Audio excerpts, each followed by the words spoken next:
าหากันมาก็เป็นเวลาหลายปีความรู้สึกดีดีที่มีให้กันเรื่อยมาสุขและทุกข์ที่สองเฮาเคยร่วมกันฝ่าจะหนักจะหนาเป็นกำลังใจให้กันตลอดมาแต่มาวันนี้สองเฮาบ่เข้าใจกันสิ้นแล้วความหวังความฝันสองเฮาที่มีมันจบไปแล้ว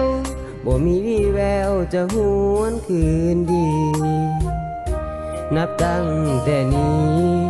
สิ่งที่มีก็คือความหลังเมื่อความหาสองเฮามาถึงทางตันก็ต้องเลิกกันให้มันจบเพียงเท่านี้ฝืนอยู่ต่อไปก็คงสิบ่มีหยังดี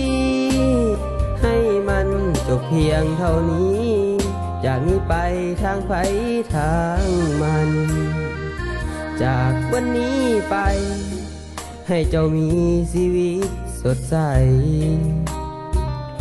ได้พ่อคนใหม่คนที่เขาคาดหวังไว้ให้เจ้าโชคดีเด้ออ้ายนี่สิขอลาไกลบุญมีค่อยพบกันใหม่ศาสตร์นี้ขอไปให้ไกลสา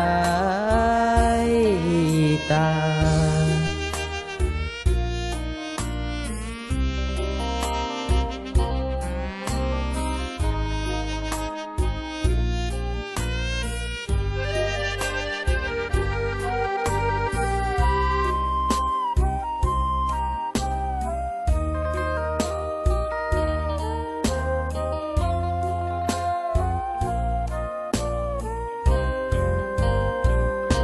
เมื่อความหาสองเฮามาถึงทางตันก็ต้องเลิกกันให้มันจบเพียงเท่านี้ฝืนอยู่ต่อไปก็คงสิบ่มีหยังดีให้มันจบเพียงเท่านี้จากนี้ไปทางไผ